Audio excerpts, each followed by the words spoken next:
السلام علیکم ورحمۃ اللہ وبرکاتہ۔ عربی گرامر کا ہمارا سبق چل رہا ہے، جس کے ساتھ ساتھ ہم نے ترجمے کی علامات اور گردانیں رکھی ہوئی ہیں۔ تو آج ہم پڑھیں گے کہ اگر آخر میں کاف زبر کا اور کاف زیر کی آ جائے تو ان کے ترجمے کیا بنتے ہیں۔ تو کاف زبر کا یہ واحد مذکر یعنی ایک مرد کی علامت ہے۔ اگر اسم کے آخر میں ہو تو عموماً اس کا ترجمہ تیرا، تیری، تیرے، اپنا، اپنی، اپنے ترجمہ ہوگا۔ کب ہوگا؟ جب اسم کے آخر میں ہو، جیسے اعمالک، اور اس کا ترجمہ اسم سے پہلے کریں گے۔ اعمالک تیرا عمل، ازواجک تیری بیویاں، قومک تیری قوم، ربک تیرا رب۔ اگر کاف زبر کا فعل کے آخر میں آئے تو عموماً اس کا ترجمہ تجھے، آپ کو، آپ سے ہوگا، جیسے ودعک اس نے چھوڑ دیا کاف زبر کا تجھے، سأل کا وہ پوچھے آپ سے، سأل وہ آپ سے پوچھے، خلق اس نے پیدا کیا کا تجھے، وجد اس نے پایا کا تجھے۔ تو کاف زبر کا اگر فعل میں آئے تجھے، آپ کو، آپ سے۔ اگر کاف زبر کا حرف کے آخر میں آئے تو اس کا ترجمہ ہوگا تو، تجھ، تیری، انکا بے شک تو، الیکا تیری طرف، منکا تجھ سے، علیکا تجھ پر۔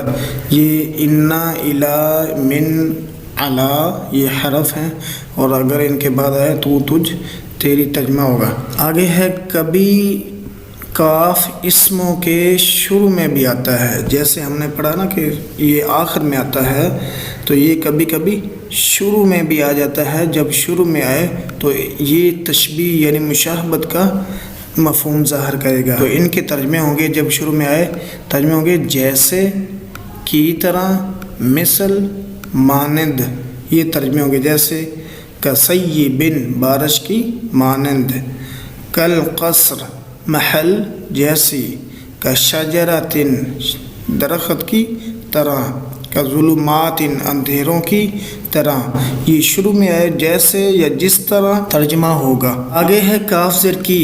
جو ترجمے ہم نے کاف زبر کا کے کیے ہیں وہی ترجمے کاف زیر کی کے ہوں گے، لیکن کاف زبر کا مذکر کے لیے ہوگا اور کاف زیر کی مؤنث یعنی ایک عورت کے لیے ہوگا۔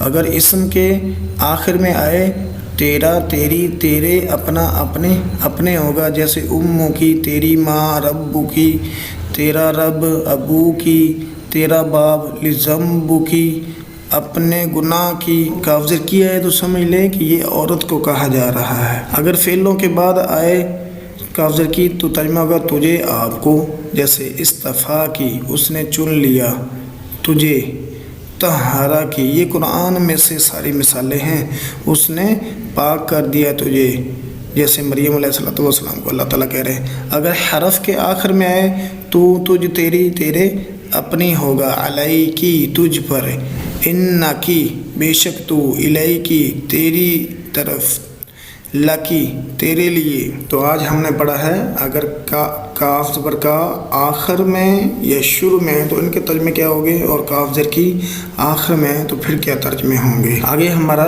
گردان یعنی صرف صغیر کا سبق ہے۔ ہم نے صرف صغیر کو اسم اللہ کے مذکر کے صیغوں تک پڑھ لیا ہے۔ آج ہم پڑھیں گے مؤنث کے صیغے اسم اللہ کے، جہاں پر آپ نے مضربن، مضربانی، مضارب و مضیربن پڑھا تھا۔ آپ نے مضربن کے آخر میں تا گول لگا کے اس سے پہلے حرف پر زبر لگا دینی ہے، مضرباتن، تو کیا بن جائے گا؟ مضرباتن، مضربتانی، مضارب و مضیربتن۔ تو یہاں تک سبق ہے۔ آپ نے صرف صغیر سے شروع کر کے یہ سارا اسی طرح پڑھتے جو ہے وہ اسم اللہ کے مؤنث کے صیغوں تک جو ہے وہ اچھی طرح رٹا لگانا ہے۔ بعد میں ہم ان کے ترجمے سیکھیں گے انشاءاللہ۔ آگے ہے گردان کا سبق۔ ماضی معلوم کی گردان ہم نے پڑھ لی ہے، اب پڑھیں گے ماضی مجہول۔ تو ماضی مجہول ماضی معلوم کی ہی طرح ہے، ان کے بنانے کا طریقہ آپ صرف کے سبق میں پڑھ لیں گے کہ ماضی معلوم سے ماضی مجہول کیسے بنے گا۔ تو ماضی معلوم تھا ضرب، ضربا، ضربو، ضربت، یہ بھی اسی طرح ہے۔ اس کی آخری جو نشانیاں ہیں ماضی معلوم کی وہی نشانیاں مجہول کے اندر لگیں گی، لیکن یہ ذرا کی جگہ پر ضریب ہو جائے گا، پہلا حرف پیش والا اور درمیان والا حرف زیر والا ہو جائے گا۔ ضریب، ضریبا، ضریبو، ضریبت، ضریبتا، ضریبنا، ضریبتا، ضریبتما، ضریبتم، ضریبتی، ضریبتما، ضریبتنا، ضریبتو، ضریبنا، یہ ساری گردان اسی طرح ہے، اتنے ہی سیغے ہیں، صرف ضربہ کی جگہ پر ضریبہ بن گیا۔ اور اس کا ترجمہ تھا مارا اس ایک مرد نے، اور مجہول ہونے کی وجہ پر کیونکہ مجہول کے اندر کرنے والا معلوم نہیں ہوتا تو اس کا ترجمہ ہو جائے گا مارا گیا وہ ایک مرد، اس میں گیا لانا ہے۔